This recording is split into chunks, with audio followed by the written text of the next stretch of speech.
हम इस सब्जेक्ट के अंदर ना ऑप्टिमाइजेशन प्रॉब्लम्स को एड्रेस करेंगे।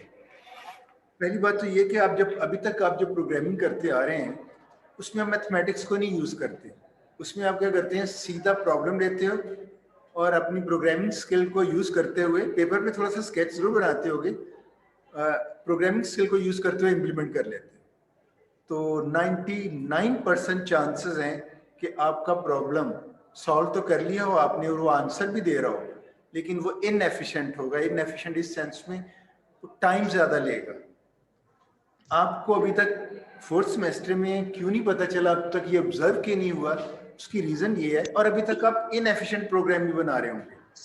हाँ, वो प्रोग्राम जो आप ऑलरेडी कहीं से आइडिया लेते हो, जैसे मर्ज सॉर्ट है तो आपका अपना आइडिया नहीं होता, आप उसका कोड आपको समझाया जाता है, वो तो होता ही एफिशिएंट है क्योंकि वो आपका जो आप अपनी मेंटल स्किल को यूज करते हुए करते हो।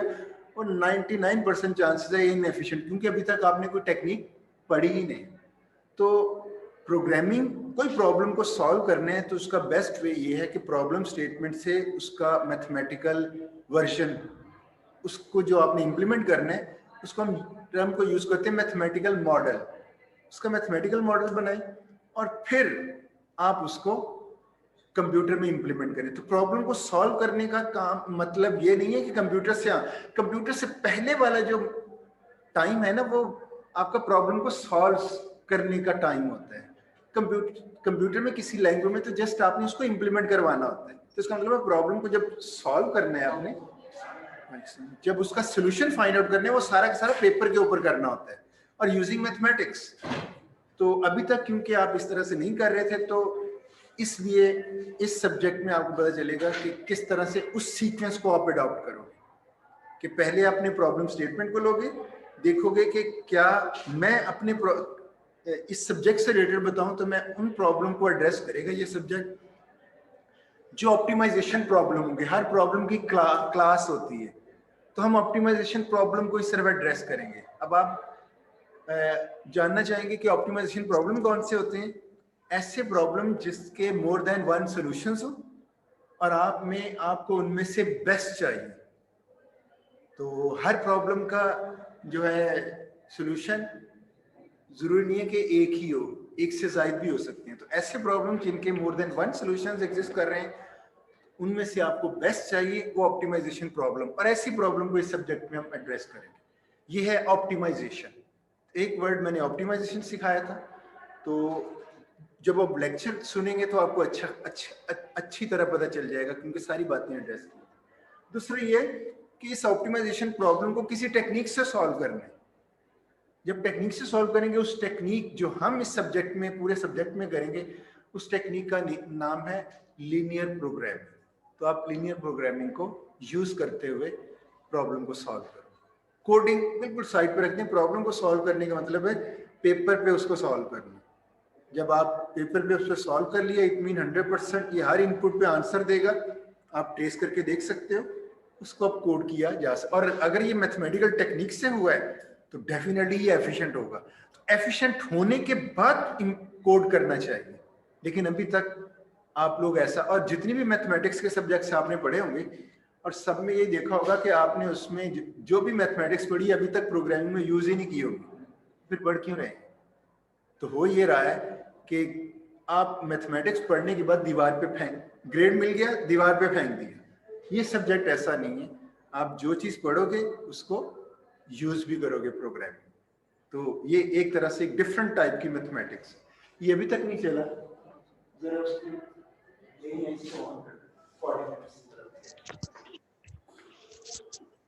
जी। ऑनलाइन स्टूडेंट्स, अगर आपको भी कोई इशू हो तो आप माइक में पूछ सकते हो। जो न्यू कमर्स हैं उनके लिए मैंने बता दिया कि मैं प्रीवियस लेक्चर की वीडियो, उसका लिंक भेज दूंगा सारी क्लास को।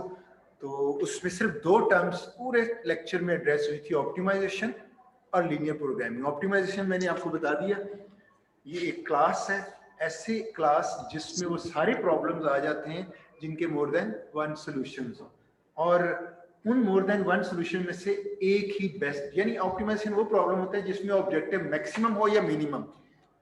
तो मैक्सिमम भी बेस्ट। अगर प्रॉफिट रिलेटेड प्रॉब्लम है तो आप समझ लें कि मैक्सिमम प्रॉफिट चाहिए होता है इंडस्ट्री को, अगर आप देखें।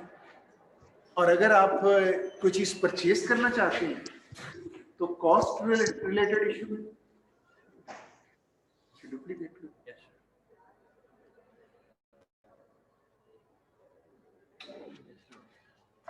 Thank you.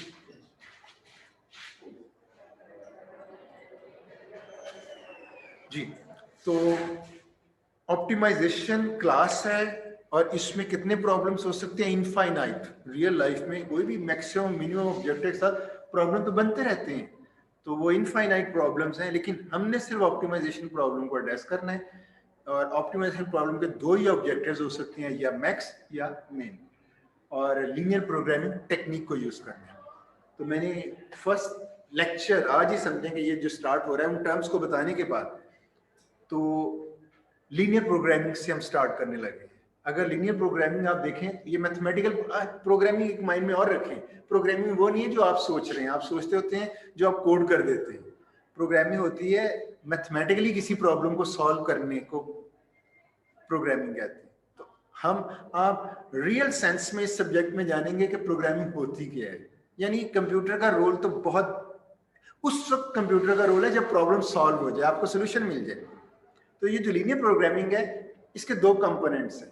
यानी अगर आपने कोई प्रॉब्लम स्टेटमेंट मैंने दी, जिसको आप असाइनमेंट भी कह सकते हो, प्रॉब्लम स्टेटमेंट दी, आपने उसको सॉल्व करना है यूजिंग लीनियर प्रोग्रामिंग। दो उसके कंपोनेंट, एक तो आपने उस प्रॉब्लम स्टेटमेंट से मैथमेटिक्स में कन्वर्ट करना है, यानी उसका कोई मॉडल बनाना है।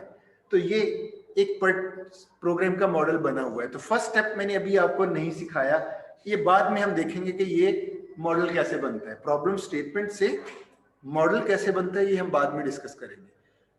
पहला स्टेप यही है, ये मॉडल कंस्ट्रक्शन, यानी ये मैथमेटिक्स बनाना। जब ये मैथमेटिक्स बन जाए, सेकंड स्टेप है इसको सॉल्व करना। तो जब सॉल्व हो गया तो इट मींस आपका प्रॉब्लम जो चाह रहे थे वो मिल गया आपको। अब इसको कोड किया जा सकता है सारी स्कीम को, वो इम्प्लीमेंटेशन है जो आप किसी लैंग्वेज में इसको इम्प्लीमेंट करते हो। तो आप लीनियर प्रोग्रामिंग करने लगे हैं। फर्स्ट स्टेप है मॉडल कंस्ट्रक्शन, वो मैं स्किप किया, ऑलरेडी बिल्ट है ये मॉडल, और ये मैं सेकंड स्टेप में लेके आऊंगा। सेकंड स्टेप हम करने लगे हैं कि इसको सॉल्व कैसे करना है। तो पहले मैं आपसे सॉल्व करवाता हूं, मैं रूल्स बताता हूं। देखिए, आपने लीनियर सिस्टम ऑफ इक्वेशंस पढ़ा होगा, साइमल्टेनियसली सॉल्व करते हैं ना उसको, गॉस जॉर्डन मेथड या इस तरह के मेथड्स आपने पढ़े होंगे। उसमें जो सॉल्यूशन होता है, वो जो भी आप कैलकुलेट करते हो, वो साइमल्टेनियसली सारी इक्वेशंस को सेटिस्फाई कर रहा होता है, उसका सॉल्यूशन कहते हैं। तो ये भी जो मॉडल है, अगर मैं कहूं कि इसको सॉल्व करना है, क्या फाइंड आउट करना चाह रहे होंगे? इसको देख के क्या लगता है कि क्या फाइंड आउट करना चाह रहे हैं आप? जो वेरिएबल्स हैं उनकी वैल्यूज फाइंड आउट करना चाह रहे हैं, अननोन्स, वही है ना। तो आप असल में वेरिएबल्स की वैल्यूज कैलकुलेट करना चाह रहे हैं। उसमें तो अपना एक मेथड है, इसमें वो कौन सा सॉल्यूशन होगा इस मॉडल का, वो होगा, ये देखिए, आपने इसके दो कंपोनेंट्स से पहले देख लिया। एक लाइन आपको मिल रही है जिसमें मैक्सिमम का वर्ड लगा हुआ है, z equal to 5x1 plus 4x2। एक ये सिंगल लाइन, इसको ऑब्जेक्टिव फंक्शन कहते हैं। और ये हमेशा, अगर आप किसी भी लिटरेचर में देखें तो आपको ऐसे ही नजर आएगा, मैक्स कोई वेरिएबल नेम होगा, z है, w कुछ भी हो सकता है, इक्वल टू, और राइट साइड पे वेरिएबल 100 भी हो सकते हैं, लेकिन वेरिएबल लीनियर होंगे। लीनियर मीन उनकी पावर 2 नहीं हो सकती, क्यूब नहीं हो सकती, 1 पावर के साथ होंगे। जैसे x1 x2 1 पावर के साथ, स्क्वायर नहीं है कहीं, इसलिए इसको लीनियर प्रोग्रामिंग कहते हैं कि ये लीनियर वेरिएबल्स को ही यूज कर रहा है। तो अगर आपको इस तरह से एक ऑब्जेक्टिव मिले, तो इसको हम कहते हैं ऑब्जेक्टिव फंक्शन। ये है ऑब्जेक्टिव फंक्शन। दूसरे इसके पार्ट्स में जो नीचे सारा सेट है, वो एक अलग ब्लॉक है। तो दो ही ब्लॉक्स होंगे, एक ऊपर बना दिए, एक मैंने नीचे बना दिए। एक है ऑब्जेक्टिव फंक्शन और दूसरा ब्लॉक क्या है, उसको हम कहते हैं कंस्ट्रेंट्स। ये इसकी रिकॉग्निशन क्या है, इनइक्वालिटीज आपको नजर आ रही है, less than equal to, less than equal to, हर कंस्ट्रेंट के अंदर माइनस। इतनी देर से कैसे आना हो? ये प्रीवियस लेक्चर में भी आप आए थे? अच्छा, मैंने कहा शायद पुराने छोड़ गए हैं, नए आ गए हैं।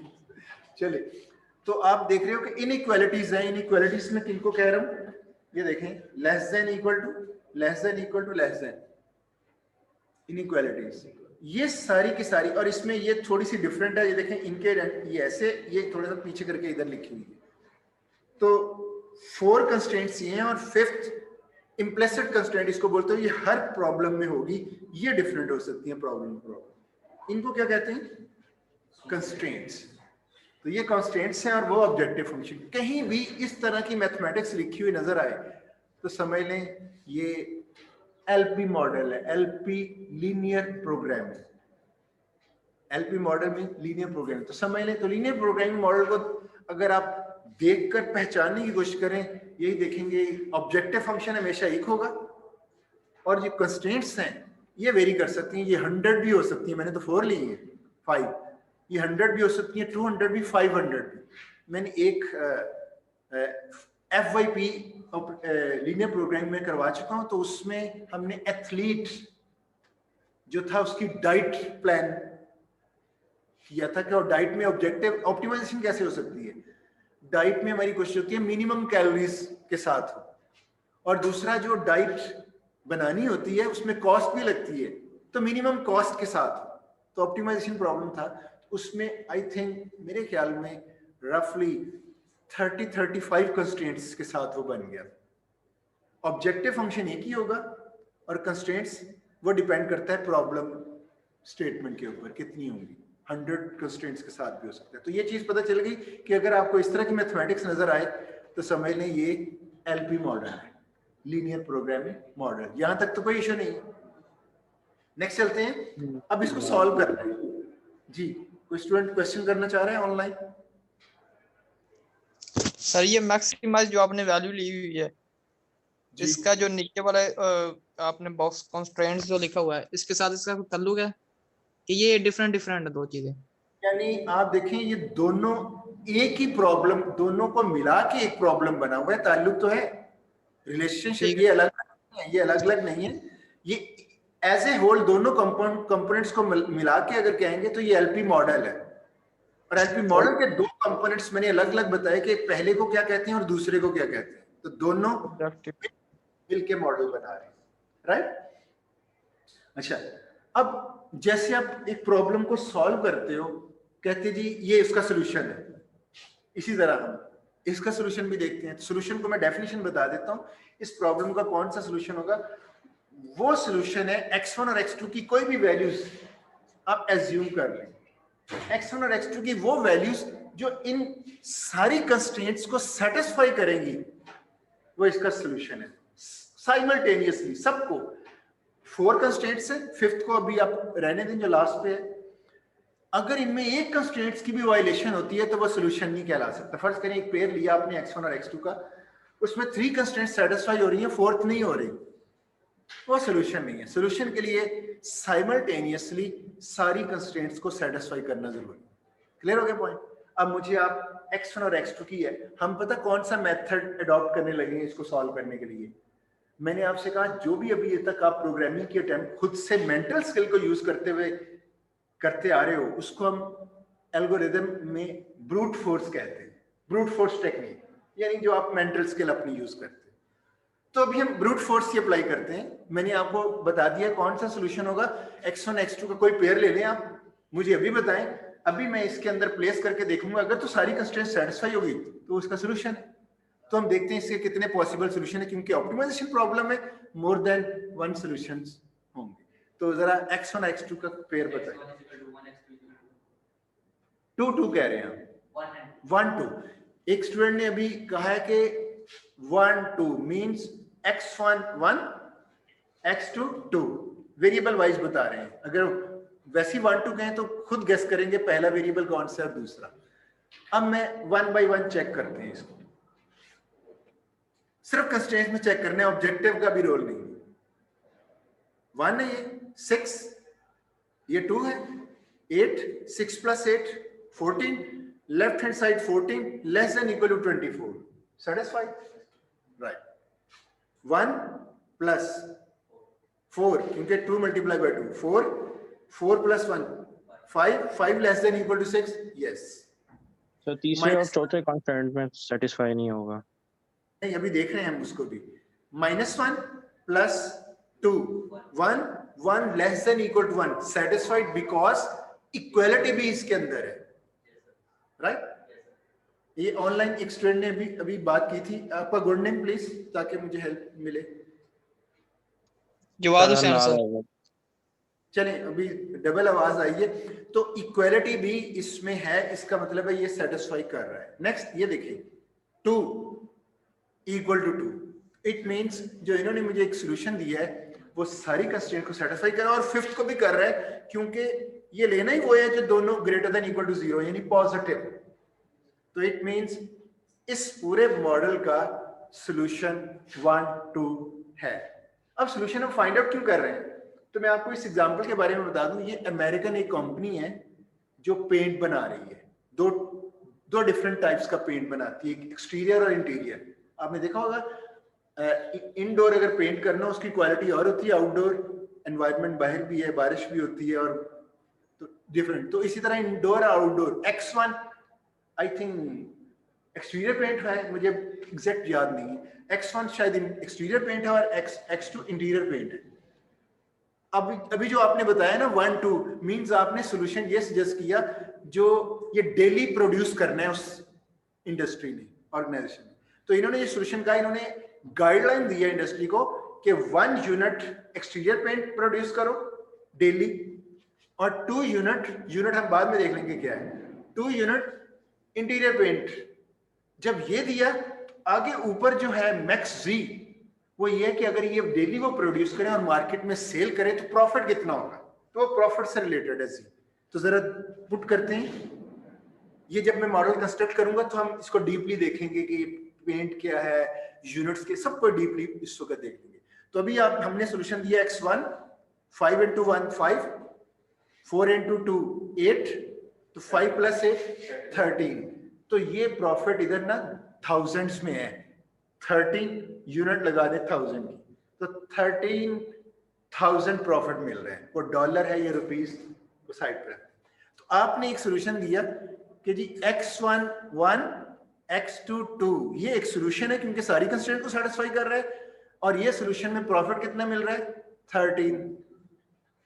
13 कह लेते हैं, यूनिट को छोड़ दें। अब देखना है ऑप्टिमाइजेशन प्रॉब्लम का कोई और भी सॉल्यूशन एग्जिस्ट करता है या नहीं, तो जरा कोई बताएं। X1 X2 का और पेयर हो सकता है आपके माइंड में? 1 0 कोई भी ले सकते हो क्योंकि X1 > X2 1 3 भी हो सकता है। 1 3 चलें, चेक करने में क्या हर्ज है, आप तो कुछ भी कह सकते हो। इवन फ्रैक्शन में भी ले सकते हैं 1.2 1.5। Yes sir. 1 3 गेस करते हैं। 6 12 18 सेटिस्फाइड, 24 से लेस है। 1 6 7 नॉट सेटिस्फाइड। इट मींस इसको रिवर्स कर दें जी। क्लियर हो गया पॉइंट, क्वेश्चन जिन्होंने किया था? तो 1 3 इसका सोल्यूशन नहीं है क्योंकि सारी कंस्ट्रेंट को सेटिस्फाई। इधर से सजेशन आई है 3 1 कर दें, चलें करके देखते हैं।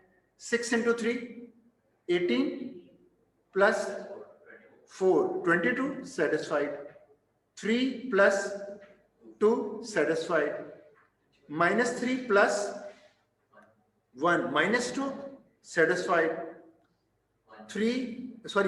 1 less than equal to satisfied. तो 3 1 भी इसका सॉल्यूशन है। 3 1 में प्रॉफिट कितना मिलेगा जरा चेक करते हैं। 5 × 3 15 15 + 4 19 प्रॉफिट इंक्रीज हुआ है। तो अब लीनियर प्रोग्राम में आपने प्रॉब्लम सॉल्व करके इंडस्ट्री को ये देना है कि उसको मैक्सिमम प्रॉफिट मिले। ये जो नीचे कंस्ट्रेंट हम सेटिस्फाई करवा रहे हैं ना, ये मार्केट डिमांड्स हैं कि कितना वो डेली कंज्यूम। ये नहीं हो सकता कि प्रॉफिट लेने के चक्कर में मार्केट में वो 100 टन्स कंज्यूम हो रहा हो और हम 200 बना के बैठ जाएं, सारा वेस्ट हो जाए। तो ये नीचे जो इनइक्वालिटीज हैं ये कंडीशंस हैं, ऐसे नहीं बनाना, उन कंडीशंस को फॉलो करते हुए।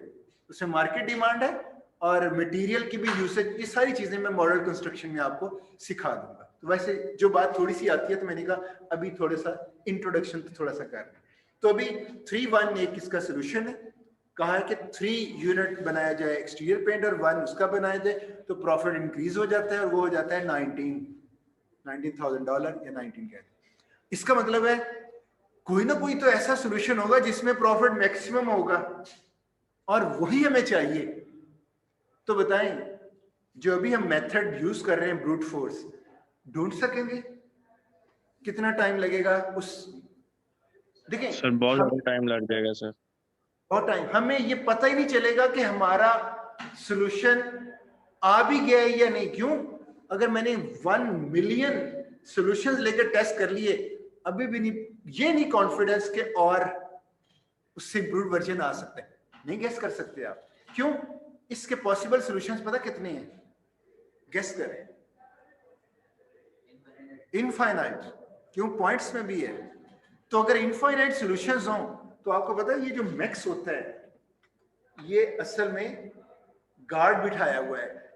इसके सामने जितनी भी लिस्ट आएगी वो सारी एक्सप्लोर होगी, तब मैक्स उसमें से बेस्ट को उठा के बाहर रिटर्न करेगा। तो ब्रूट फोर्स तो काम करती हुई नजर नहीं आ। तो इट मींस आपको ये पता चल गया इसको सॉल्व करना है हमने, और किसी एफिशिएंट वे से सॉल्व करना है, और मैक्सिमम z ढूंढना है। ऐसी x1 और x2 का पेयर ढूंढना है जिसमें z मैक्सिमम हो। तो अब पता तो चल गया आपको लीनियर प्रोग्रामिंग में हमने क्या करना होता है। इस तरह की मैथमेटिक्स होगी और आपने x1 और x2 जितने भी वेरिएबल्स हैं, मोर देन 2 वेरिएबल्स भी हो सकते हैं, हाँ वेरिएबल भी 100 वेरिएबल्स भी हो सकते हैं। तो अभी हम 2 वेरिएबल के लिए शॉर्ट क्वेश्चन लिया अंडरस्टैंडिंग पर्पसेस।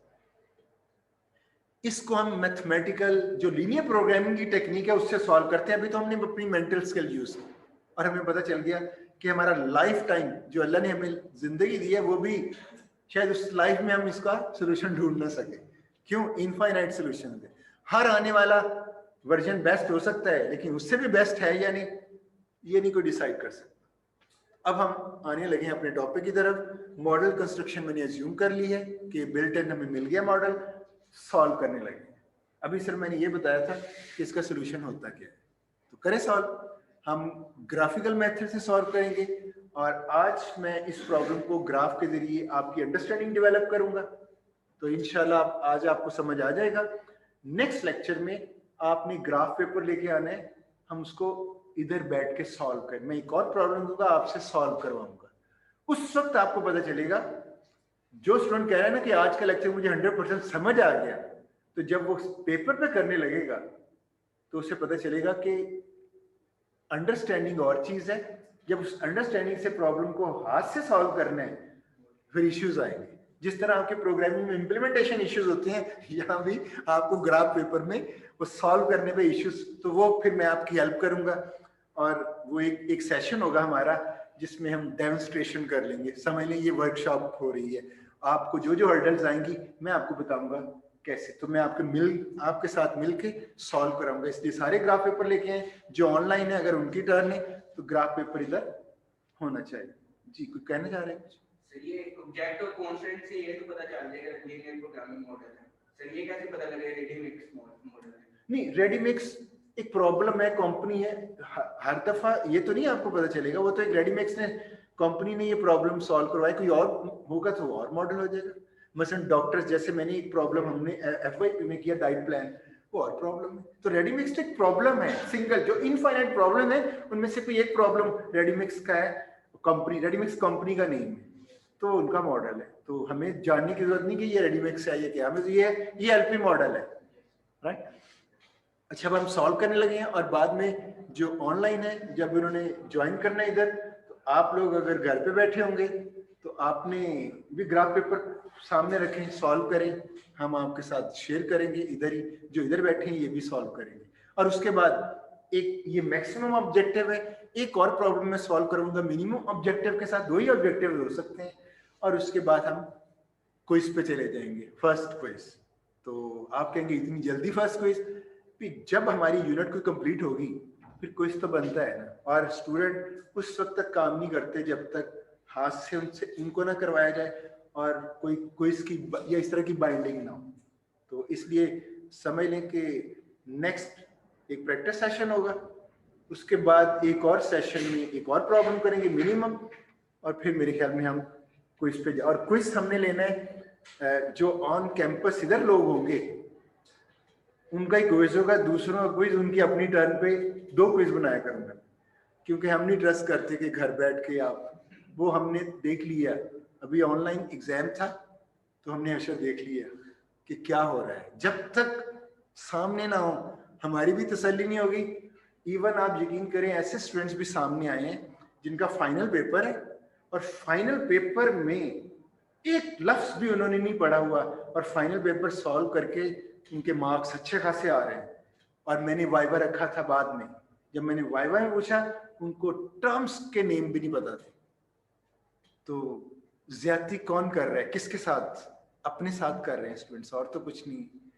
आपने नहीं पढ़ा, ग्रेड ऐसे डॉज करके आपने ले, फिर वाइवा में हम फिल्टर लगा लेते हैं। मैंने तो यही किया, मैंने वाइवा में ऐसा स्ट्रॉन्ग फिल्टर लगाया कि जो इस तरह चीटिंग से ऊपर जा रहा है वाइवा में उसको उसकी रिलेटिव मार्किंग होती है। वाइवा करते हुए पता चल जाता है स्टूडेंट ने पढ़ा है या नहीं पढ़ा। अगर पढ़ा है तो ठीक है, नहीं पढ़ा है उसको तो अलग मार्क करके रख लिया और उसको उसी वाइवा में 0-2 ये मार्क्स चल रहे थे। हाँ, जिन्होंने पढ़ा है 10 मार्क्स भी मिले, 8 मार्क्स भी दिए हैं बहुत से स्टूडेंट्स। तो मैं नहीं कहता सारे चीटर होते हैं, लेकिन ह्यूमन नेचर है। जब आपको पता चले ना बंदा नहीं देख रहा, सिर्फ अल्लाह देख रहा है, हालांकि सबसे ज्यादा इस चीज से डरना चाहिए, लेकिन हम कहते हैं अल्लाह देख रहा है, बंदा नहीं देख रहा, अब जो मर्जी कर लो, अल्लाह तो माफ फरमाई देंगे, बहुत रहीम है।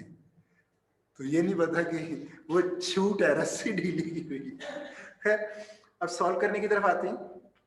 और मेरा एक YouTube चैनल है, उस पर सारा मटेरियल पड़ा होगा, मैं उसी से लिंक आपको दिया करूंगा, इसका भी मिल जाया करेगा लिंक। और उसका वो चैनल नेम है ETIS, E फॉर एलिफेंट। ये जो उधर सुन रहे हैं, जो देख रहे हैं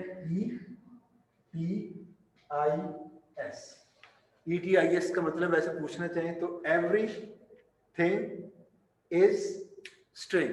तो दुनिया में हर चीज स्ट्रिंग है। ये भी मैं उस रिकॉर्डिंग लेक्चर में बता चुका हूँ, उधर से दोबारा सुन लीजिएगा मैं क्यों इंस्पायर होके चैनल का नाम रखा है, एवरीथिंग इज स्ट्रिंग।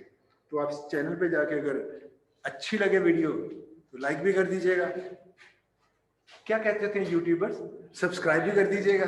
हाँ, एक चीज वो नहीं कहते, वो मैं कहता हूँ बोल्ड होके, अगर ना पसंद आए तो सब्सक्राइब करने की जरूरत नहीं है, ये कोई नहीं कहता। तो अगर नहीं पसंद आता कोई जरूरत नहीं है सब्सक्राइब, और अगर पसंद आता है तो सब्सक्राइब कर दें और फिर बेल आइकन प्रेस करना क्योंकि जब भी नोटिफिकेशन आएगा आपको मिल जाएगा। राइट, ठीक हो गया। हाँ, एक नई ऐड है, मैंडेटरी नहीं है, ये ना कोई समझे कि टीचर अपने स्टूडेंट से जबरदस्ती सब्सक्राइब करवा रहे हैं, तो मुझे आपकी सब्सक्रिप्शन की इतनी जरूरत नहीं है, ठीक है। कर देंगे तो थोड़ा सा हो जाता है, वो अच्छी बात है। वो वैसे भी मुझे भी कोई चैनल पसंद है तो मैं फौरन सब्सक्राइब कर देता हूँ, क्योंकि दोबारा मैं उसको सुनना चाह रहा हूँ, तो उसकी नई वीडियोस को भी सुनना चाह रहा हूँ, तो मैं अपने लिए ही कर रहा हूँ ना, उसको तो फायदा हो रहा है, लेकिन मुझे ये फायदा हो रहा है कि उसकी वीडियोस, अदरवाइज किसके पास टाइम है कि उस हर रोज उसके चैनल पे जाए, वहां से देखे, फिर देखे इसने कोई चीज भेजी तो नहीं, तो बेल आइकन प्रेस किया होता है, उसका नोटिफिकेशन आ जाता है, सुनने को मिल जाए। हाँ, उसमें टाइटल देख लेते हैं, पसंद है तो ठीक है, नहीं तो नहीं सुना, वो भी मर्जी। अच्छा, हम सॉल्व करते हैं ये ग्राफ पेपर। ये मैंने पावर पॉइंट स्लाइड में पिछले सेमेस्टर में मैंने ये स्लाइड बनाई थी, और ये एक एक लाइन ड्रॉ की हुई है, क्योंकि मुझे कहीं भी इस तरह की शीट नहीं मिली जहां से मैं ग्राफ बना सकूं। तो खुद हैंडमेड ग्राफ है, ये लाइन लगी हुई, आप अंदाजा करें 2 घंटे तो लगे होंगे इन लाइन को, और इसमें पूरा ग्राफ की शीट मैंने ढूंढा बड़ा नेट से, मुझे तो नहीं मिला कोई, मैंने जिस टाइम पे बना रहा था तो टाइम लगाया। मैं आपको, जब आप डेमो खुद से एग्जांपल सॉल्व करें तो मैं आपको स्केलिंग भी बताऊंगा। अभी फिलहाल हम कंस्ट्रेंट्स को प्लॉट करते हैं इसके ऊपर, कंस्ट्रेंट्स को। और ऑब्जेक्टिव पता क्या है? ऑब्जेक्टिव ये है कि ब्रूट फोर्स से तो हमें वो मैक्सिमम ऑब्जेक्टिव वाला नहीं मिल रहा। ये लीनियर प्रोग्रामिंग की एक टेक्निक है, ये बताएगी मैक्सिमम ऑब्जेक्टिव, और जब हम इसको इंप्लीमेंट कर लेंगे तो 1 सेकंड में बताया करेगी जब भी आप प्रॉब्लम ले लेंगे।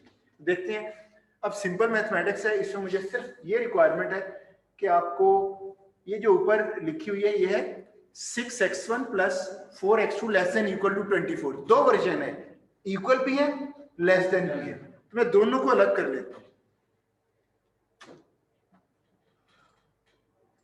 ये चल ही नहीं रही। ये दोनों वर्जन आ गए। इक्वल को पहले प्लॉट करने हैं, वो इसलिए कि ये स्ट्रेट लाइन है, इतनी मैथमेटिक्स तो सबको आती होगी, स्ट्रेट लाइन है। लेस देन एक नया वर्जन होगा, वो मैं आज सिखा दूंगा कि उसको क्या कहेंगे। तो इक्वल को देखते हैं, जब लाइन ड्रॉ करनी होती है ना, कोई भी लाइन हो वो इन एक्सिस को जरूर टच करके जाएगी। छोटी लाइन है तो नहीं होगी, जब उनको एक्सपेंड करेंगे तो वो कहीं ना कहीं एक्सिस को जरूर टच करेंगे। और दो ही एक्सिस होते हैं कि x1 और x2, या x और y, या तो उसका नेगेटिव होता है या पॉजिटिव। तो इसमें एक चीज जरूर पता चल गई, हम लाइन ड्रॉ करना हमारे लिए ज्यादा आसान है अगर हम एक्सिस वाले पॉइंट को लें। अगर मैं इस एक्सिस वाले पॉइंट को ये लेता हूं पॉइंट, तो इट मींस उसमें x2 क्या है, 0। और अगर मैं इधर पॉइंट लेना चाह रहा हूं तो इसमें पॉइंट में x2 तो ये है, लेकिन x1 0 है। तो मैं एक को 0 एज्यूम कर लूं, दूसरा मुझे मिल जाएगा। तो बड़ी आसानी से मैं पॉइंट्स करके लाइन ड्रॉ कर सकता हूं। तो इसी में मैं क्या करने लगा हूं, x1 0 सपोज किया, ये इसके अंदर पुट किया, x1 की जगह पे लिखा हुआ है कुछ नहीं, बताने की जरूरत नहीं, पढ़ने की। 6 into 0 दिस आपको आइडिया है। बाकी मैंने इस तरह एनिमेशन की है, बस देखना ही होगा, मुंह में बुड़बुड़ाने की भी जरूरत नहीं। x2 क्या आ गया, 6। तो आपके पास पॉइंट क्या आया, 0 6। तो 0 6 पॉइंट कहां पे है, जो स्टूडेंट ऑनलाइन है उनके लिए थोड़ी सी हेल्प करते हैं। x1 0 मीन ये, और 6 बनेगा 1 2 3 4 5 6, जबकि x1 0 है, राइट। दूसरा पॉइंट क्या होगा, x2 को 0 ले, x1 मिल जाएगा, सेम उसी मेथोडोलॉजी से। x2 0 उसी में पुट करें, इक्वालिटी वाले में, x1 क्या मिलेगा, 4। पॉइंट क्या बना, ये इसके 4 0 कहां बनेगा, ये बनेगा x1 1 2 3 4 और x2 0, इसलिए यही पॉइंट बनेगा। ठीक है, इनको ज्वाइन कर दें, लाइन ड्रॉ होगी। और ये लाइन पता क्या शो कर रही है, वो इक्वालिटी जो थी ना, ऐसे वो तमाम पॉइंट्स जिसमें x1 x2 के वो ऑल पॉसिबल पॉइंट्स जिसमें लेफ्ट हैंड साइड 24 हो सकती है, ये सारे पॉइंट्स है। तो आप कह सकते हो कितने पॉइंट्स मुझे x1 x2 के मिले, इस लाइन के ऊपर जितने पॉइंट्स हैं, मैंने तो सिर्फ 2 ये एक्सेस वाले लिए है ना, इस लाइन के ऊपर जितने पॉइंट्स हैं, कितने पॉइंट्स होंगे इसके, इनफाइनाइट। वो सारे के सारे पॉइंट्स इस इक्वेशन को सेटिस्फाई कर रहे हैं। तो हमने इक्वेशन को भी सेटिस्फाई करवाना है और लेस देन को भी करना है, लेस देन वाला भी बाकी है। तो मुझे वो एरिया ग्राफ के ऊपर लेके आना है जो फर्स्ट कंस्ट्रेंट को सेटिस्फाई कर रहा है, वो सारे सॉल्यूशंस इधर लेके आने हैं। और करना क्या था, सारी कंस्ट्रेंट्स को सेटिस्फाई करवाना है, ऐसा पेयर लेना है जो सारी को सेटिस्फाई करे। तो अभी हम सिर्फ 1 कंस्ट्रेंट को करके देख रहे हैं, अभी सिर्फ 1। तो अभी देखें दूसरी कंस्ट्रेंट है, सॉरी इसी कंस्ट्रेंट का दूसरा वर्जन लेस देन लेते हैं। तो बड़ा आसान सा मेथड है। ये जो एरिया होगा जो इक्वालिटी का था वो लाइन के ऊपर होता है, और ये जो लेस देन है ये इसी लाइन के नीचे होगा या ऊपर वाला एरिया होगा। दो ही पॉसिबिलिटीज, मैं दिखा सकता हूं कौन सी पॉसिबिलिटी, या ये एरिया होगा लाइन अबव द लाइन, ये सारा लेस देन इक्वल टू 24 का हो सकता है, या ये होगा। और मैंने इस लाइन के ऊपर वाले एरिया में ये क्यों नहीं लिया, ये इसलिए लिया कि एक कंस्ट्रेंट थी x1 x2 दोनों ग्रेटर देन इक्वल टू 0 होनी चाहिए। तो पॉजिटिव क्वाड्रेंट में ही आखिरी जो कंस्ट्रेंट थी ना, वो कह रही है कि आपका सॉल्यूशन सिर्फ पॉजिटिव क्वाड्रेंट वाला ही एलपी प्रोग्रामिंग का एक रूल है कि आपके वेरिएबल्स पॉजिटिव होने चाहिए। इट मींस मैं उसी के अंदर लाइन का एरिया लिया। तो ये जो मैंने कट लगाया ना इधर, ये वाला, दोबारा ये वाला इस रीजन के अंदर, और ये भी नहीं लिया मैंने, ठीक हो गया। अभी तो मैंने सिर्फ दिखाया ये हो सकता है या ये हो सकता है। अब देखते हैं कि कौन सा है, वो कैसे डिसाइड करना है।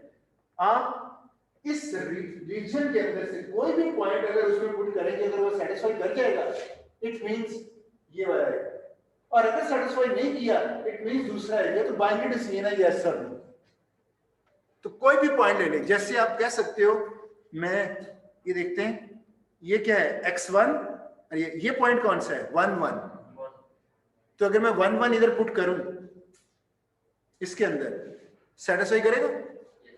तो इट मींस डिसाइड हो गया कि अगर ये पॉइंट सेटिस्फाई कर रहा है, इट मींस लाइन के नीचे सारी सॉल्यूशन स्पेस है और लाइन के ऊपर वाली हमने उनमें से देखना था ये वाली है या वो वाली, तो इट मींस ये वाला एरिया है। और इसका एक आसान सा मेथड है, x1 और x2 ओरिजिन नहीं है 0 0, ये तो इस लाइन के इस साइड में है ना, ये ओरिजिन 0 0 इस साइड में है ना लाइन के नीचे, तो इसी को ले लें, आसानी से देख के पता चल जाएगा कि आपका सेटिस्फैक्शन है या नहीं। ये देखिए x1 x2 0 0 लिया, इसमें पुट किया 0 less than 24, means origin point इस लेस देन इनइक्वालिटी को होल्ड कर रहा है, इट मींस आपका सॉल्यूशन स्पेस एरिया कौन सा होगा, ये वाला बिलो द लाइन, और हम उसको सिलेक्ट कर लेंगे ये। अब ये जो एरिया है जरा अंडरस्टैंड करने की जरूरत है, इसके अंदर ये कितने पॉइंट्स हैं, इनफाइनाइट, इसके अंदर कोई भी पॉइंट ले लें, अभी लेके देख लें और उसको उस लेस देन इक्वल में डाल के देख लें, सेटिस्फाई करें। तो ये जो हम सॉल्यूशंस ढूंढ रहे थे ना पूरे मॉडल का, अभी हमने फर्स्ट कंस्ट्रेंट का सॉल्यूशन ढूंढा कि जो फर्स्ट कंस्ट्रेंट सेटिस्फाई हो रही। और नोट कीजिएगा ये जो सॉल्यूशन स्पेस है ये वाली, ये लेस देन के लिए, और ये जो लाइन है ये इक्वल है, तो लाइन के ऊपर वाले और ये वाले सारे सॉल्यूशंस फर्स्ट कंस्ट्रेंट को सेटिस्फाई करें, और फर्स्ट कंस्ट्रेंट है less than equal to 24। Clear हो गया? अब हमने सेकंड कंस्ट्रेंट को लेना है और ऐसे सॉल्यूशन स्पेस देखने जो उसको भी सेटिस्फाई करें, इसको भी करें। तो पहले तो वो देखते हैं कि उसको कौन सा सेटिस्फाई करते हैं, फिर उनका कॉमन रीजन लेंगे। क्यों? आपने तो चारों की ऐसा सॉल्यूशन पेयर्स लेने जो सारी कंस्ट्रेंट को सेटिस्फाई करे। दूसरी कंस्ट्रेंट को पहले अलग से देखते हैं, फिर देखेंगे दोनों को कौन से सॉल्यूशन सेटिस्फाई कर रहे हैं, राइट? सेकंड, इसी तरह सेकंड कंस्ट्रेंट बनाते हैं। ये सेकंड कंस्ट्रेंट है, क्या करेंगे, दो वर्जन है इसके, इक्वल और लेस देन। पहले इक्वल लेते हैं और क्या करते हैं, x1 0 पुट करें, राइट? पॉइंट्स क्या बने, ज्यादा फास्ट तो नहीं चल रहा हूं, 0 3, तो 0 3 को प्लॉट कर दें। ये प्लॉट करना भी तो इश्यू नहीं है ना। दूसरा पॉइंट लें, x2 0, उसी सेकंड कंस्ट्रेंट में पुट करें 6, तो पहले x1 लिखते हैं बाद में x2 लिखते हैं, 6 0, टेबल के ऊपर इधर लेके आए 6 0, ड्रॉ करके लाइन बन गई। अब डिसीजन क्या लेना है, सॉल्यूशन स्पेस कौन सी है, इस लाइन के नीचे वाली या ऊपर की, कौन सी लाइन, ये जो अभी ड्रॉ की है। तो या तो ये हो सकती है या ये हो सकती है। ये देखिए मैंने एनिमेशन में वो भी लेके आया कि ये पॉसिबिलिटीज है, हालांकि इसको जरूरत नहीं थी। ये हो सकती है या वो हो सकती है, बार बार देख सकते हैं, खेलने में क्या हर्ज है, ठीक है। लेकिन कौन सी है वो चेक कैसे करना है, ओरिजिन को प्लेस करके लेस देन में, लेस देन ली सेटिस्फाइड, इट मींस ओरिजिन वाली साइड है, और वो कौन सी है, डाउनवर्ड। ये शेडेड एरिया नजर आ रहा है, शेडेड एरिया। अब इस यहां से हम देख सकते हैं, मैं अभी रीजन आपको बताता हूं। सॉल्यूशन ये देखिए, कोई भी पॉइंट है वो x1 x2 की वैल्यू ही है ना। इधर से देखें x, ये पॉइंट जो मैं इधर ले रहा हूं, ये पॉइंट जहां पे ये पॉइंटर खड़ा है, x1 की कोई वैल्यू होगी, x2 की भी कोई होगी, उसी सॉल्यूशन कहते हैं। तो यहाँ पे कोई भी पॉइंट लें, ये वाला सॉल्यूशन कौन सी कंस्ट्रेंट को सेटिस्फाई कर रहा है, 1 2 को सेटिस्फाई कर रहा है ये वाला, नो। ये यहां के सॉल्यूशंस किसको सेटिस्फाई कर रहे हैं, 2 को, 1 को नहीं। और जो शेडेड है यानी जो ग्रेड है और जो डार्क, वो दोनों को कर रहे हैं। और हमने हमारे सॉल्यूशंस कौन से हैं जो दोनों को सेटिस्फाई कर रहे हैं टिल नाउ। तो हम सिर्फ उसको लेंगे, बाकी सबको स्किप कर दिया। तो ये वो रीजन है जिसमें दोनों के कॉमन, ये चीज क्लियर होगी। तो आप कोई भी पॉइंट इसका ले लें, दोनों कंस्ट्रेंट्स में कोई भी पॉइंट ले लें, इनफाइनाइट पॉइंट्स हैं, कोई भी पॉइंट ले लें, दोनों में सेटिस्फाई करें। थर्ड पे आ जाए। दो वर्जन लिए, इक्वल को पहले देखें,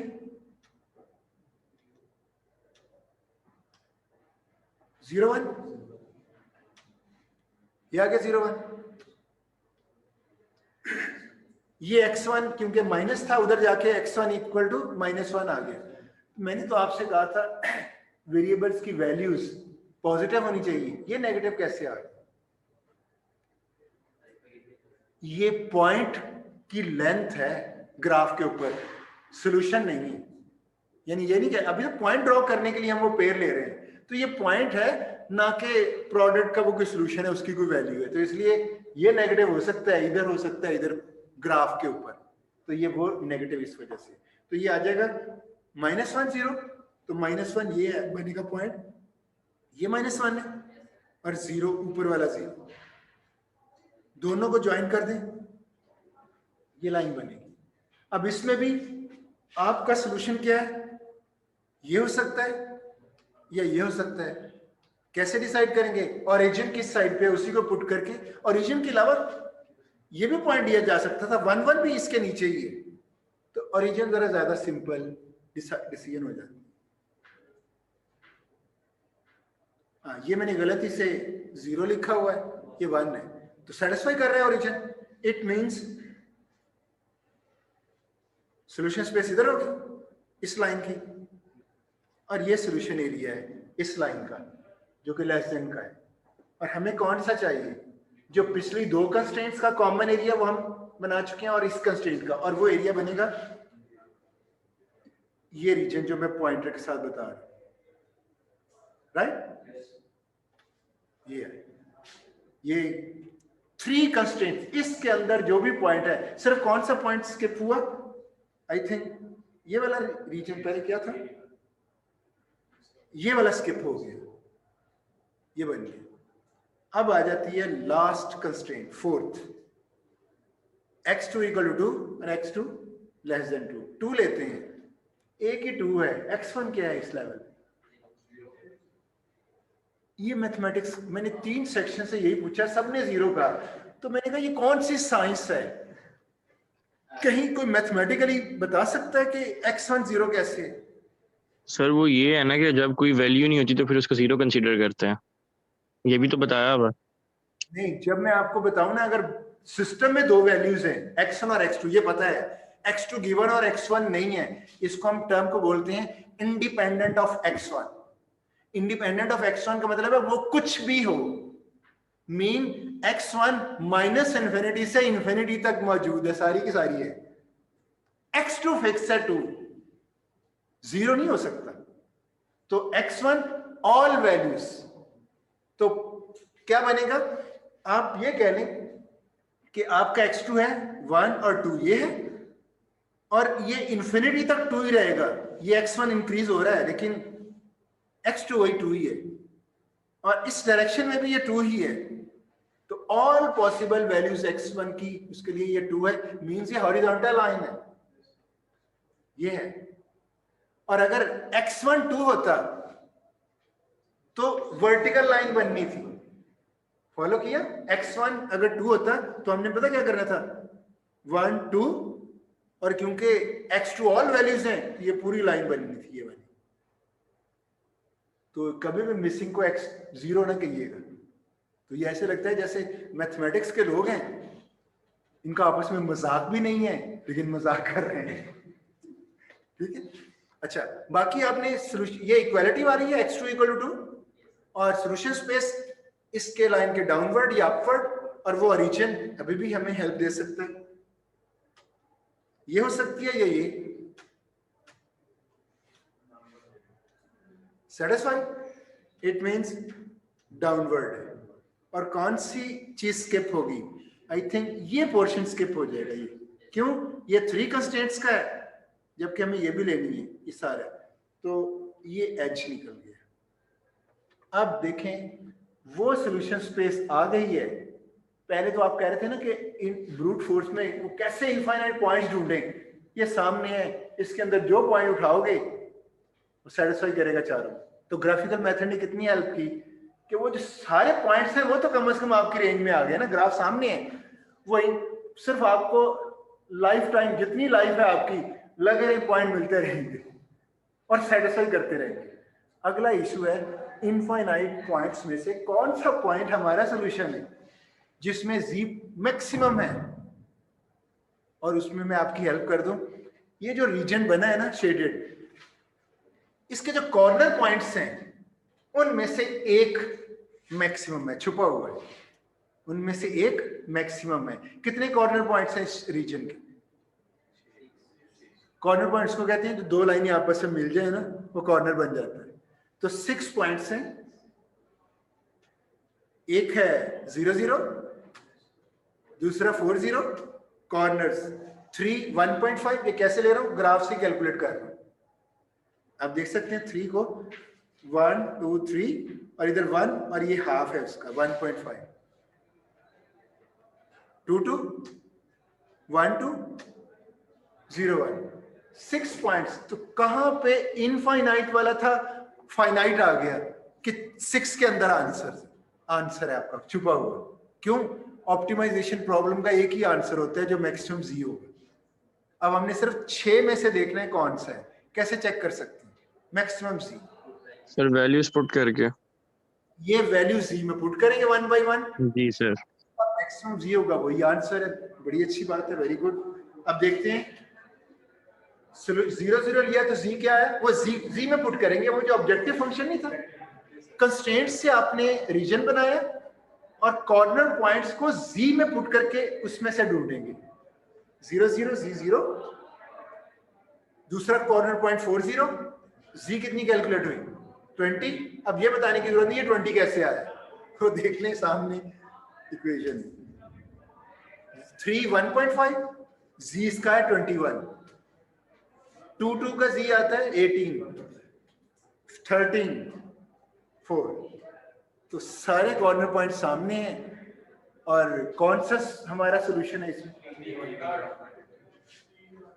जब हम सोल्यूशन की बात करते हैं, अच्छा एक और बात, वो जो मैक्सिमम वैल्यू का सोल्यूशन होगा ना, उसको हम एक टेक्निकल वर्ड है ऑप्टिमल सोल्यूशन। ऑप्टिमल का वर्ड मतलब कि इसका कोई और बेस्ट है ही नहीं। जब मैं कहता हूं ना ऑप्टिमल सोल्यूशन मीन यही बेस्ट है और नहीं इंप्रूव हो सकता, ये एक्सट्रीम है बेस्ट। तो ये ऑप्टिमल सोल्यूशन। दूसरा वर्ड आपने यूज करना है, सोल्यूशन किसको कहते हैं? इसमें 3,1 ऑप्टिमल सोल्यूशन है। जब ऑप्टिमल सोल्यूशन कहते हैं इसका मतलब है x1 equal to 3, x2 equal to 1.5। यानी वेरिएबल्स ही फाइंड आउट करने थे ना, लेकिन वेरिएबल्स की वैल्यूज इनफाइनाइट थी तो हमने उसमें से एक ढूंढ लिया। तो कौन सा पेयर मिला? 3,1.5। ये पेयर ऑप्टिमल सोल्यूशन है। Optimal solution. वो जो Z21 है उसको हम कहेंगे ऑप्टिमल वैल्यू, यानी प्रॉफिट, मैक्सिमम प्रॉफिट। तो आंसर की दो टर्म्स है, optimal solution and optimal value. Optimal solution variables की वैल्यूज को कहेंगे, वो जो पेयर है या ग्रुप है, 3 वेरिएबल है तो 3 का ग्रुप बन जाएगा, वो ऑप्टिमल सोल्यूशन है। और वो z में पुट करके जो z की वैल्यू होगी उसको हम ऑप्टिमल वैल्यू करेंगे। ये फाइंड आउट तो हमने कर लिया, हमारा टास्क कंप्लीट हो गया। एग्जामिनेशन पॉइंट ऑफ व्यू से तो आप ऐसे आंसर दे सकते हो, लेकिन अगर आप फ्यूचर में OR टीम का पार्ट हो, कोई इंडस्ट्री में काम कर रहे हो और उस वक्त इस तरह नहीं आंसर करना, सॉफ्टवेयर इंजीनियरिंग है ना आपकी, इंजीनियर बनना है, उसका मेथड डिफरेंट है। ये पॉइंट को ढूंढने का ये वे नहीं है कॉर्नर पॉइंट्स को एक एक करके पुट करके आंसर ले लो, वो वे भी हमें सीखना है। तो बहरहाल एग्जामिनेशन पॉइंट ऑफ व्यू पे अगर किसी के पास कम टाइम है, यहाँ तक आंसर तो मिल गया, उसको कर सकता है। लेकिन अगर आपने वाकई लीनियर प्रोग्रामर बनना है तो आपको ये मेथड आना चाहिए जो अभी हम एड्रेस करने लगे हैं, वो थोड़ा सा डिफिकल्ट है। जरा देखते हैं, टाइम हमारे पास है, अभी हमारे पास टाइम अच्छा खासा है। आपकी अटेंडेंस नहीं जनरेट की मैंने। अच्छा, एड ड्रॉप में सारी प्रेजेंट है, ठीक है। एड ड्रॉप के बाद फिर जिसकी टर्न माइंड में रखिएगा, जिसकी टर्न ऑन कैंपस है वो घर बैठ के ज्वाइन कर रहा है, वो एब्सेंट है, ये माइंड में रखिएगा। कोई रिक्वेस्ट एंटरटेन नहीं की जाए। क्यों? ऑन कैंपस हम सब चाह ही रहे हैं ऑन कैंपस हो, तो जब ऑन कैंपस टर्न है, वो भी कोई भी रीजन हो, देखिए आप किसी रीजन की वजह से यूनिवर्सिटी नहीं पहुंचते थे पहले, क्या होता था, एब्सेंट होते थे ना। कोई गलत तो नहीं हो रहा अगर मैं एब्सेंट करूंगा, तो वही सिनेरियो लगे। हाँ, अगर किसी की टर्न ऑनलाइन है और इधर सिटिंग कैपेसिटी है, वो आके ज्वाइन कर लेता है, कोविड-19 में अपने रिस्क पे मैं रिस्पॉन्सिबल नहीं बैठ सकता, लेकिन अपनी रिस्पॉन्सिबिलिटी, कोविड-19 अगर कहीं होता है तो वो खुद रिस्पॉन्सिबल, हाँ वो आ जाएगा, मुझे कोई इशू नहीं। तो इसलिए मेरी क्लास एक सेक्शन तो पूरा इधर ही आया होता है तो खैर ऑनलाइन इधर आके अपने रिस्क पे ज्वाइन कर सकता है हमें इधर ऑन कैंपस।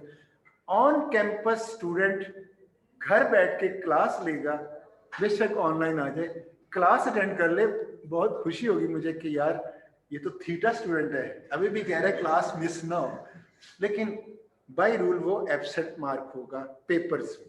तो रूल्स फॉलो करने, रूल्स होते ही इसलिए हैं कि डिसिप्लिन हो, और हम भी स्टूडेंट थे तो हम, अगर हमें पता चलता था टीचर लीनियर्ड है, हम भी इजी हो जाते थे, तो ऐसा नहीं हमने करना, राइट। ये एक पॉलिसी, और आपने रिक्वेस्ट भी नहीं करनी, किसी ने अगर ऑनलाइन वो क्लास जरूर अटेंड करे, प्रेजेंट की रिक्वेस्ट ना कीजिएगा, अच्छा नहीं लगता। जब हम पॉलिसी बना चुके हैं तो वो रिक्वेस्ट सर जी जी जी जी बोल, क्या कहते हैं सर जी? पॉलिसी तो सर जी ये है कि फर्स्ट 3 डेज सर जी ओड वाले क्लास लेंगे और नेक्स्ट 3 डेज इवन वाले। हाँ, उसी तरह ही आएगा आपको। जब आपको मेरा ऑनलाइन उन स्टूडेंट्स को ही ईमेल आएगी जिनकी ऑनलाइन टर्न होगी, और जो ऑन कैंपस है सर जी फर्स्ट 3 डेज तो इवन वालों ओड वालों की और नेक्स्ट 3 डेज इवन वालों की है। First 3 days sir first week नहीं भाईजान, फर्स्ट वीक ऑड वीक का होता है, जो सेकंड वाला पूरा वीक है वो इवन वाला होगा, ऐसे है। बात सुनिए, इस डिबेट को यही छोड़ दें भाई, इस दफा वीक नहीं है, इस दफा सेशन है, फर्स्ट वीक का सेशन और अच्छा मेरी फिर बात दूसरा सुने, सेशन। स्टॉप प्लीज, मेरी बात सुने, इस डिस्कशन को साइड पे पहले ये रूल था, लेकिन अब जो रूल है ना उसपे जो इनको मैं कह रहा हूँ आपने बोलना सभी नहीं, हमें जो मेल आई है उसमें फर्स्ट 3 डेज ओड वाला नजर नहीं, मैं कह रहा हूँ खामोश रहे आप, मैं कह रहा हूँ आप मेरी बात सुने, आप फिर बाद में इंटरप्ट बीच में कर देते हैं। मैं ये कहना चाह रहा हूँ कि अगर आप जो भी होगा वीक वाइज, वो वीक वाइज आपको मैं उसी हिसाब से, जैसे आपने कहा सेशन वाइज, मेरे ख्याल में ऐसी है, एक वीक एक के लिए होगा, और ये समझ लें कि ये जो वीक है ये ऑड के लिए था, नेक्स्ट वीक इवन के लिए होगा, दोनों लेक्चर में, ठीक है। उसी हिसाब से मैं लिंक जिनको मिला वो ऑनलाइन होंगे, जिनको लिंक नहीं मिला वो हम सपोज करेंगे कि वो इधर आएंगे, अगर नहीं आए तो एब्सेंट। जस्ट ये पॉलिसी मैंने कही है, इस पे आपसे डिबेट या आपसे कंसेंसस तो नहीं लेना मैंने, ठीक है। तो वो जो भी सिनेरियो होगा हम उसको फॉलो करेंगे। जी नेक्स्ट आते हैं, हम इस पे आ जाते हैं। अब आपने जी को देखना है, और माइंड में रखें क्लास में जब आप ऑनलाइन स्टूडेंट हैं, इस तरह डिबेट नहीं करनी कि आप टीचर की बात सुन नहीं रहे। चलो मार्जिन तो मिल जाता है, टीचर कहता है हो सकता है इसको मेरी आवाज ना आ रही हो। दूसरा ये भी हो सकता है कुछ स्टूडेंट्स वैसे ही साई होते हैं, ये एग्जिस्टेंस है, तो मैं उसके बारे में माइंड ज्यादा नहीं करूंगा, बजाय इसके कि उसको रोकने की कोशिश करूंगा। लेकिन माइंड इसलिए नहीं करूंगा, मार्जिन लूंगा कि हो सकता है इसको मेरी आवाज ना आ रही, वो देना पड़ेगा मार्जिन, ज्यादा पॉसिबिलिटी इसी की होती है। तो कोशिश करें जब टीचर आपको कहे कि आपने खामोश होना है तो आप इंटरप्ट ना कीजिएगा, ठीक है। चलो अब मैं उस मेथड की तरफ चलते हैं कि जी को कैसे लेना है, सारे पॉइंट्स को एक्सप्लोर किए हुए हैं। इट मींस जी को भी इधर प्लॉट करेंगे, जी को देखते हैं, ये जी है। अब माइंड में देखिए जी प्लॉट इसलिए नहीं होगा, आपकी पहले जितनी भी इक्वेशंस आपने ली हैं ये साइड कांस्टेंट थी, जैसे 24 था वो सिर्फ इधर थी, ये इधर ऐसे है। जब तक z की वैल्यू आपको नहीं मिलेगी आप इसको प्लॉट नहीं कर सकते। अब हमने z की ऐसी वैल्यू लेनी है कि z जो प्लॉट हो इस शेडेड रीजन के अंदर से पास होगा लाइन, तो जाहिर है हमें इल्हाम तो नहीं होगा कि वो पास कैसे होगी, तो हम फर्स्ट अटेम्प्ट तो अपनी मर्जी से लेंगे, देखेंगे z कहाँ बनती है, और फिर देखेंगे कि z को इधर अंदर लेके आने के लिए z को और कितना कम करना होगा। तो ये एक गेस से हम z प्लॉट कर सकते। तो मैंने शुरू में 25 ले लिया। आप 100 भी ले सकते हैं, 100 लेंगे वो ग्राफ पे आएगी नहीं, आप खुद ही कहेंगे जी कम। तो आप हिट एंड ट्रायल से ग्राफ के रीजन के अंदर गेस कर लेंगे कि कौन सी सपोज करना है। तो सपोज ही करना है आपने 25, 100, 50 कोई भी ले लें। जब आपने ये 25 ली, अब तो आपकी ये लाइन प्लॉट हो सकती है। उसी तरह x1 0, x2 ले लें, या x2 0 करके x1। लेकिन ये भी ध्यान में रखें, इसके लिए वो x1 0 लेने वाली पॉलिसी चल रही है। क्यों? वो लाइन जितना मेरे पास सामने रीजन नजर आ रहा है, वो लाइन उससे भी बाहर जा रही थी, प्लॉट ही नहीं हो रही थी। तो ये भी कहीं नहीं लिखा हुआ कि x1 0 लेके दूसरा पॉइंट कैलकुलेट करना। वो आसानी के लिए था कि एक्सेस को टच करता है। तो आप x1 कोई भी सपोज कर ले इसके अंदर जो नजर आ रहा हो, तो x2 उससे कैलकुलेट करवाया जा सकता है उसी तरह। तो x1 भी सपोज कर सकते हैं अदर देन 0। तो x2 आपका निकल आएगा। अगर वो लाइन इसके अंदर पॉइंट जिनके अंदर आ रहा है तो ठीक है, तो x1 और सपोज कर ले। हो सकता है x1 1 हो और x2 कहीं ऊपर जा रहा हो, वो तो हमारे रीजन से बाहर निकल गया। तो आप खुद ही x1 ऐसी सपोज करोगे कि x2 इसके अंदर अंदर ही बनेगा। तो मैं इसलिए वो दिखा देता हूं, मैंने x1 1 लिया तो x2 5 आया। ये z की बात कर रहा हूं। तो मेरे पास एक पॉइंट आ गया। पहले हम x1 0 लेके कर रहे थे, अब क्या स्कीम है, x1 कोई भी अपनी मर्जी से सपोज कर, बस कोशिश करें इस पॉइंट इसके अंदर आना चाहिए। नहीं आएगा तो कोई और x1 सपोज कर ले, उस वक्त तक करते रहे जब तक रीजन में ना आए। तो ये पॉइंट ये बन गया, ये z से निकाल रहा हूं, z को प्लॉट करिए। दूसरी में मैंने x1 को 3 लिया, मुझे नजर आ रहा है 3 इस रीजन के अंदर, 6 से आगे जाके आउट ऑफ बाउंड एरिया शुरू हो जाता है। तो ये मैंने x2 2.5 निकला, ये पॉइंट, ये मेरा z प्लॉट है। तो माइंड में रखें कि जो z होता है, अगर मैं z को कोई और प्लॉट, ये रीजन से बाहर बन रहा है, मैं अंदर लेके आना, इसका मतलब इसको मैंने z 25 के अलावा कोई और सपोज करना हो। तो माइंड में रखें, ये आपको मैथमेटिक्स में पता होगा, ये जो 5 और 4 है ना वेरिएबल्स के साथ मल्टीप्लाई, ये अगर फिक्स्ड है, सिर्फ उस 25 को चेंज कर रहा हूं, तो ये लाइन टिल्ट नहीं करेगी, स्लोप चेंज नहीं होगा, सीधी ऐसी रहेगी। उस 25 को चेंज करने का मतलब है ये पैरेलल नीचे आएगी या ऊपर जाएगी। वो जो 5 और 4 है, वो अगर चेंज करेंगे तो लाइन का स्लोप को टेढ़ी ऐसे ऐसे बन सकती। तो अगर वो मैंने फिक्स रखे हैं तो मीन लाइन टिल्ट नहीं होगा, यही एंगल बनेगा जो बना हुआ है, लेकिन पैरेलल नीचे आ सकता। तो इसका मतलब आप कॉन्फिडेंट रहें, अगला जी कोई भी सपोज कर लें तो लाइन पैरेलल नीचे आए। जरा देखते हैं, मैंने 19 सपोज कर दिया, देखता हूं नीचे आती है, मैंने शेडेड रीजन में लेके आनी है लाइन 19।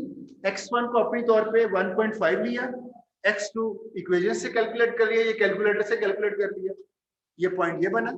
इसी तरह x1 फिर सपोज किया 2.5 और x2 निकला है 1.625, ये पॉइंट रीजन के अंदर आ, यही मैं करना चाह रहा था। तो अब माइंड में रखिएगा, ये जो ऑनलाइन स्टूडेंट उनको नजर नहीं आएगा, मैं बोर्ड पे दिखाना चाह रहा हूँ। ये टाइम कितना, टाइम के अंदर अंदर ही करना है। हाँ अभी टाइम है, तो इसका मतलब है इन स्टूडेंट्स को भी दिखाया जा सकता है। मैं जरा कैमरा चेंज करूंगा, ये कैमरे वाली कहाँ गई कंट्रोल, जिसमें वीडियो आती है वो कंट्रोल किधर गया? सर मुझे आपकी वीडियो शो हो रही है। नहीं आपको मेरी वीडियो शेयर, अच्छा स्क्रीन शेयर हो रही है, ओके मैं स्क्रीन शेयर वाली ऑप्शन को, स्क्रीन शेयर बंद कर दें सर, वो यही रीजन। इधर से स्टॉप स्क्रीन, और अब हम लेके आते हैं, देखते हैं कि ये कितना विजिबल। हाँ थोड़ा सा एक और रेनबो स्टाइल में नजर आएगी, एक और प्रॉब्लम कोशिश फिर भी करके देखेंगे।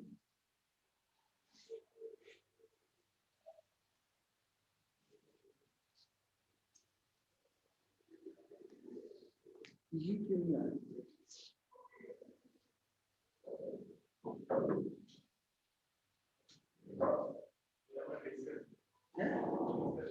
क्या करते तो कैसे ऑप्शन तो है आइडिया? चलो फिर स्क्रीन शेयर जो ऑनलाइन है इनको भी दे तो ऑलरेडी स्क्रीन शेयर ये इधर वाली ऑप्शन क्यों गई फ्री वो ऑप्शन से वीडियो वाला होगा इसको फ्री होगा इसको प्रोजेक्ट हुआ अच्छा वो ये कंट्रोल मीडियम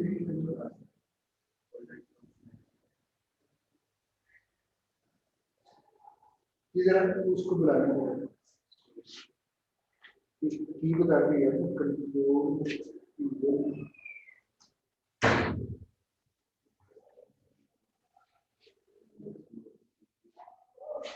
अच्छा तो बात हो रही थी इधर स्क्रीन शेयर वाले ऑप्शन को यूज कर रहे थे तो मैं आपको बताऊंगा कि एक स्केल लेके भी आप ये चीजें चेक करते हो आप जरा वर्क कीजिएगा इतना तो आप अंडरस्टैंड कर रहे होंगे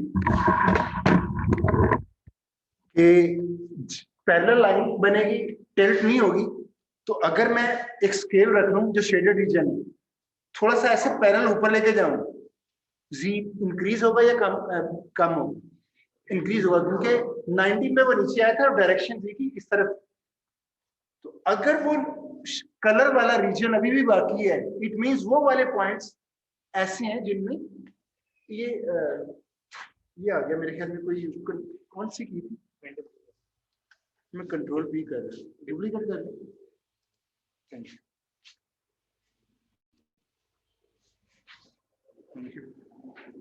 अच्छा ये देखिएगा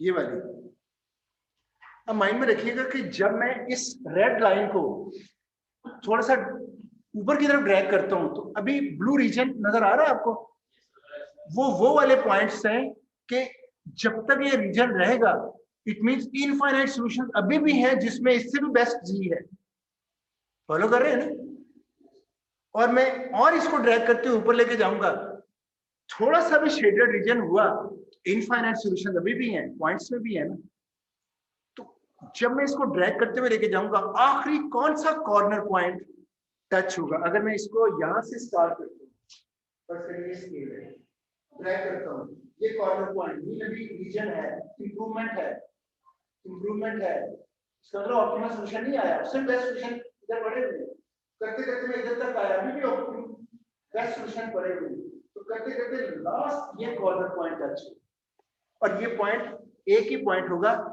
और जब मैं इससे और ऊपर ले जाऊंगा मैं कहूंगा मुझे और प्रॉफिट क्योंकि जब मैं ऊपर लेके जा रहा हूं तो प्रॉफिट इंक्रीज हो रहा है तो इससे मैं और प्रॉफिट कहूंगा मैंने कहा मुझे नहीं ये चाहिए इससे भी अच्छा चाहिए तो मैं इस शेडेड रीजन से बाहर चला जाऊंगा इट मींस वायलेशन कंस्ट्रेंट्स की सॉल्यूशन ही नहीं रहा सॉल्यूशन तो वो है जो इस रीजन के अंदर है तो अगर मैं ज्यादा प्रॉफिट के चक्कर में बाहर जाता हूं तो यहाँ 21 प्रॉफिट मिल रहा था ये वही पॉइंट है ना तो अगर मैं ऊपर लेके जाके 22 प्रॉफिट कर लूं तो उस 22 प्रॉफिट का फायदा क्या कि जबकि वो सॉल्यूशन ही रहा वायलेशन सारी कंस्ट्रेंट्स की हो रही इट मींस उसको फिर नीचे लेके आऊंगा नीचे लेके आके फर्स्ट पॉइंट कौन सा टच होगा पहला सॉल्यूशन कौन सा मिलेगा यही कॉर्नर पॉइंट ये वो पॉइंट है कि इससे बाहर जाए तो वायलेशन हो जाएगी नीचे आए तो प्रॉफिट कम हो जाएगा यानी ऑप्टिमाइज्ड आंसर नहीं मिलेगा तो यही पॉइंट आपका आंसर है तो इसको जो इंजीनियर्स होते हैं वो पेपर के ऊपर ड्राइंग रखते हैं और वो स्केल रख के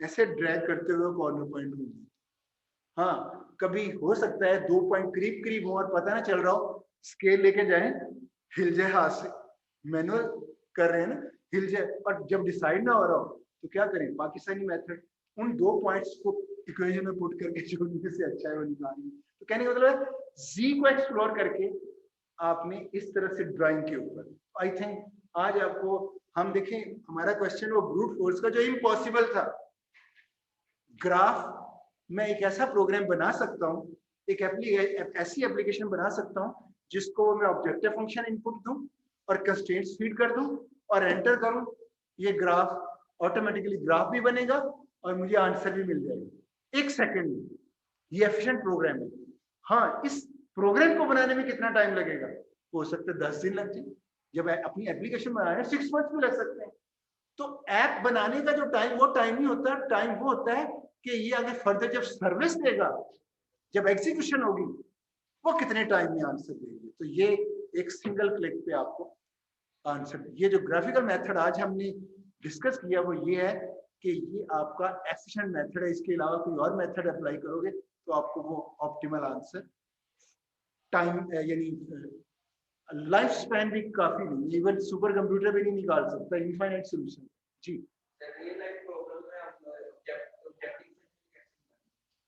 ये मैंने कहा, ये जो ऑब्जेक्टिव फंक्शन है और जो कंस्ट्रेंट्स है, ये तो मैंने अभी बतानी है ये कैसे बनेंगे, वो तो हमने अभी टॉपिक हमारा करने वाला रहता है। आपने ये पूछा ये कैसे आएगा, वो 5x1 + 4x2 = c ये लिखा हुआ है, वो कैसे है ये तो जब हम स्टेटमेंट लेंगे, पहला पॉइंट यही मॉडल बनाना है।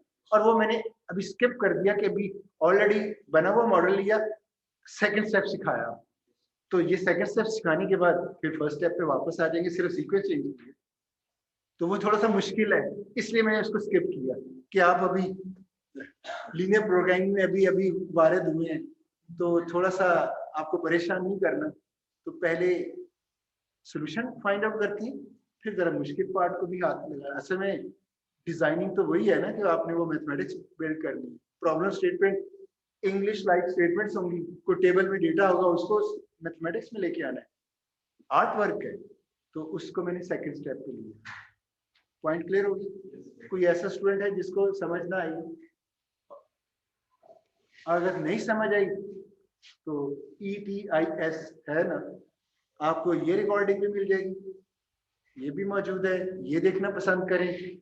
या हाँ, उसके ऊपर मेरे चैनल के ऊपर 2 किस्म की प्लेलिस्ट होंगी, एक में आपके ये लेक्चर्स होंगे जो क्लास लेक्चर्स, और एक में वो जो मैं ऑलरेडी रिकॉर्डिंग। क्लास में तो आपके क्वेश्चंस होते हैं और इस तरह की खपशप भी हो जाती है, ठीक है ना। तो बस मुझे स्टूडेंट्स ने कहा था कि सर आप ना क्लास लेक्चर के अलावा जो मैं रिकॉर्डिंग इसके चैनल बनाया इसलिए था, तो मुझे क्लास वाले ने कहा था जब आप क्लास लेक्चर्स हम सुनते हैं ना तो प्रॉब्लम होती है हमें कि उसमें डिबेट भी आ जाती है और इररिलेवेंट चीजें डिस्कस होना शुरू हो जाती हैं, टीचर पॉइंट से हटके किसी और जगह भी पहुंच जाता है, कोई और डिस्कशन भी शुरू हो जाती है। तो काइंडली आप एक ऐसी सीक्वेंस में लेक्चर है जिसमें खपशप ना हो। तो फिर मैंने डिसाइड किया कि मैं क्यों ना एक चैनल बना लूं। तो इसलिए अगर आप स्मूथ आराम से बैठ के देखना चाहते हैं तो उसका वो जो प्लेलिस्ट है वो है ऑपरेशन सर्च, पूरा ऑपरेशन सर्च के नेम से मैंने रखा। और जो क्लास लेक्चर की उसके साथ सेमेस्टर का वर्ड लगा हुआ, तो सेमेस्टर समझ लीजिएगा, क्लास लेक्चर वो सारे मिक्स ही होंगे। आप वो सेक्शन 1 3 सेक्शन है, तीनों के सेक्शन के मैं उधर रख देता हूँ। तो प्लेलिस्ट कॉमन आपके भी लेक्चर उधर ही रखूंगा, आपको उनके लिंक मिल जाएगा, सीधा आप उधर चले जाओगे। अगर आप प्लेलिस्ट से आना चाहो तो मैं डेट वाइज, आज डेट है मार्च 5, तो आप उस प्लेलिस्ट में मार्च 5 W1 ये टैग होगा आपके लेक्चर का, अदरवाइज आप लिंक के थ्रू सीधा लेक्चर पे पहुंच जाइए।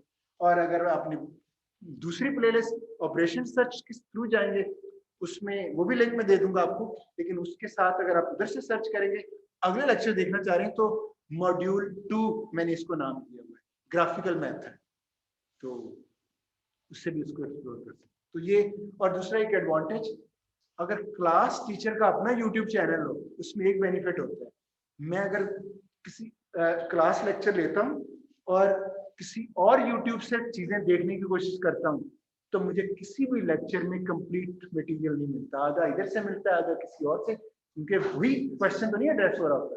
लेकिन ये गोल्ड ऑफ का कहने कि जो टीचर पढ़ा रहा है उसी का लेक्चर यूट्यूब पे पढ़ा भी हुआ है, मार्केटिंग भी तो करनी है। कहने का मतलब है ये एक बेनिफिट है जिसको मैं आपको बता रहा हूँ, और आप दूसरी जगहों पे जरूर जाएं। और एक और चीज मैं आपको बता दूं, जब आप दूसरे, हर ऑपरेशन सर्च में इतनी वैरायटी है, हर टीचर, हर यूट्यूब वाला एक डिफरेंट एंगल से पढ़ा रहा हो, तो माइंड में रखें कि कहा जाता है अगर मसलक भी है ना, कोई देवबंद है, कि वैसे हम तो सब मुस्लिम हैं, हमें उस पर बिलीव नहीं करना चाहिए, अहले हदीस है, देवबंद है या बरेलवी, जो भी है, सिर्फ एक का ही होना चाहिए। ये नहीं कुछ चीजें इसकी आसान है, कुछ चीजें मिक्सचर, वो ईमान खराब हो जाता है। तो इसी तरह जब आप टीचर आपको पढ़ा रहा है, आप 3-4 डिफरेंट जगहों पे पढ़ेंगे, यकीन करें ईमान खराब हो जाएगा। क्यों? आप जब आंसर करोगे आपको नहीं पता, हर कोई अपनी हिसाब से सही बता रहा होता है, वो डिफरेंट बुक को फॉलो कर रहे हैं, तो आपको या तो सिर्फ उसी को करना पड़ेगा या मुझे फॉलो करना पड़ेगा। मिक्स करोगे तो जो आंसर करोगे, अभी आपका वो लेवल नहीं है कि आप एक्सट्रैक्ट कर सके इंफॉर्मेशन कि कितना वो और कितना ये लेने के लिए, तो ईमान खराबी वाली ही बात चलेगी। तो कोशिश करें एक ही चीज, हाँ जरूर एक्सप्लोर करें दूसरे चैनल, मुझसे डिस्कस करने अगर वो डिफरेंट बात कर रहे हैं तो मैं चैनलाइज कर दूंगा आपको कि नहीं हम दोनों सही बात कर रहे हैं, इस तरह से आपको पता चलेगा। आपको समझ नहीं आ रही वो मैं आप समझा दूँ। तो मैं आप और चैनल्स को जरूर एक्सप्लोर करें। कुछ समझ नहीं आती मुझे कि फलां टीचर तो ये बात कर रहा है, आपने ये बात ही नहीं की, तो फिर मैं आपको बताऊंगा वो बुक को फॉलो कर रहा है, उसमें ये टर्मिनोलॉजी यूज हो रही है। और जब मैं वाइवा करता हूँ मुझे पता चल जाता है कि कौन लोग कॉपी वर्जन दे रहे हैं। यानी मैं सिंपल सी बात है, क्लास में आके बैठ के लेक्चर यूट्यूब का, मेरे यूट्यूब के लेक्चर सुन के भी समझ नहीं आती, दूसरा सोल्यूशन कैसे समझ आती जिसमें कोचिंग भी नहीं है? तो इसका मतलब ये कॉपी वर्जन है। तो पेपर पे उसको मैं डिस्करेज करता हूँ। मैं कहता हूँ मैं ये नहीं कहता कि अगर किसी ने सही लिखा है तो मैं उसको क्रॉस करूंगा, अगर सही लिखा है तो मैं जरूर करूंगा, लेकिन उसका वर्जन अगर कहीं से आपसे गलती होती है, जाहिर है डिफरेंट अप्रोच है दोनों की, तो अगर बिल्कुल सही है मार्क्स मिलेंगे आपको। क्यों? मैं कभी भी नहीं कह रहा हूँ कि मेरी अप्रोच दोनों की मिक्स अप ना हो।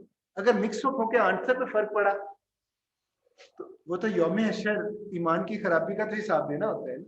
तो अगर आप उसका कॉन्सेप्ट बिल्कुल फॉलो करते हैं और उसके हिसाब से, मुझे वो सारे वर्जन आते हैं, आप मुझसे सीख भी सकते हो, वो भी एड्रेस भी कर सकते हो।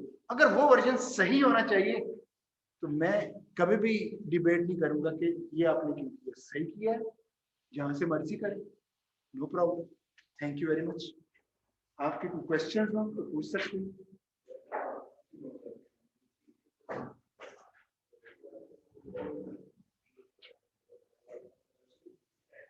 जी ऑनलाइन स्टूडेंट मैं स्किप कर रहा हूँ। ठीक है sir. Thank you very much.